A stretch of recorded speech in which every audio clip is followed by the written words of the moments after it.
I'm the devil. If ever there was such a thing, the results of much too many drugs, what you sing? Number 5.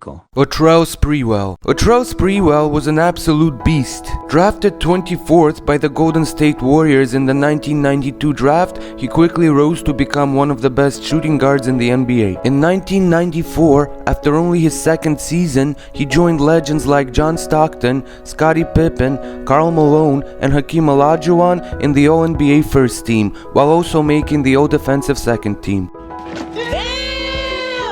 Allen Iverson even said, "If I could be any other player, I wouldn't be Michael Jordan. I wouldn't take Michael Jordan's game, I would take Sprewell's game."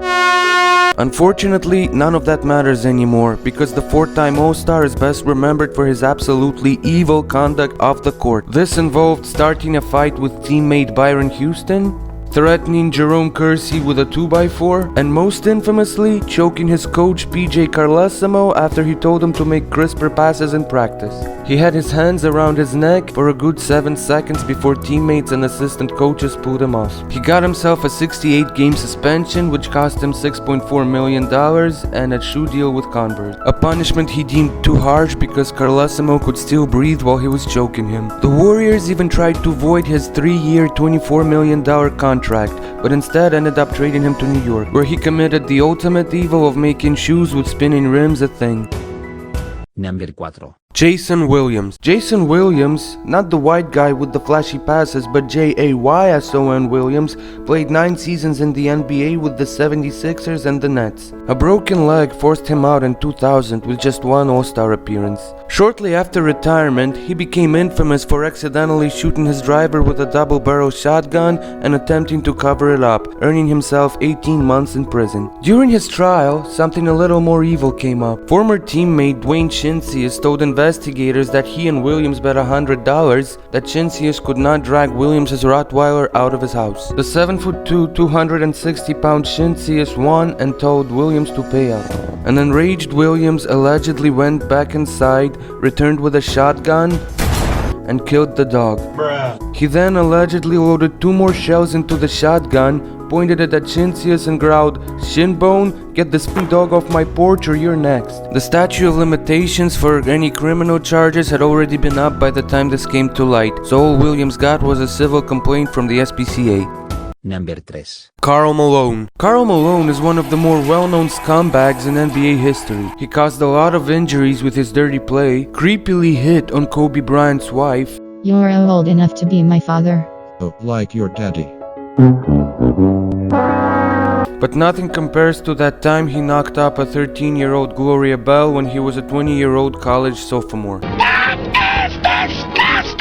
The only reason the Bells didn't press charges and get Malone locked away for a long time was because they needed the child support. In the 1986 paternity suit, they only asked for $200 a week, which the judge later reduced to $125. Despite being on his second year in the NBA, Malone thought that even that was excessive, and eventually settled out of court. His son, Demetrius Bell, who would later become an offensive tackle in the NFL, didn't even know who his father was until he graduated from high school. When they finally met, Malone told him that it was too late for a father-son relationship and that he'd have to make his own way. Bell didn't even hate him for that, because he always thought of him as a sperm donor anyway. Even though Malone and Bell have recently formed a very close relationship, it doesn't make what happened back in the day any less heinous. Just imagine Zion Williamson doing something like that today.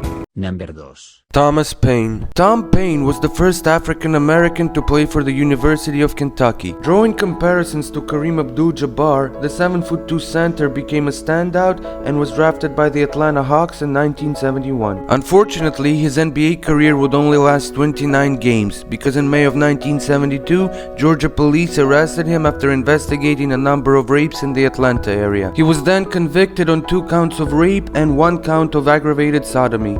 After serving 5 years in Georgia, Payne was immediately extradited back to Kentucky to stand trial for more sex assault charges dating back to 1971. Found guilty, he spent another 5 years in prison until his parole in 1983. Only 3 years later, in 1986, LAPD caught him in the act of yet another sex assault. Have you learned nothing? This time he would stay in prison for much longer, for both the assault and the violation of his Kentucky parole. Payne was released in November of 2018, having served a combined total of over 40 years.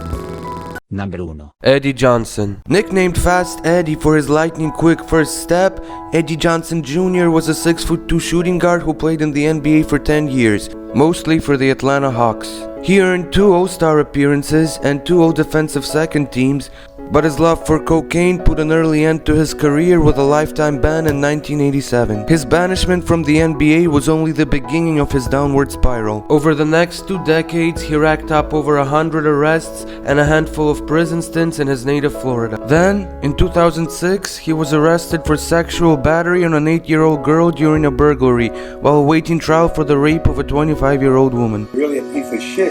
In 2008, he was found guilty and is now serving life at the Santa Rosa Correctional Institution. To make things worse, the media repeatedly confused him with another ex-NBA player named Eddie Johnson, a commentator for the Phoenix Suns at the time, and used photos of good Eddie while covering bad Eddie's trial.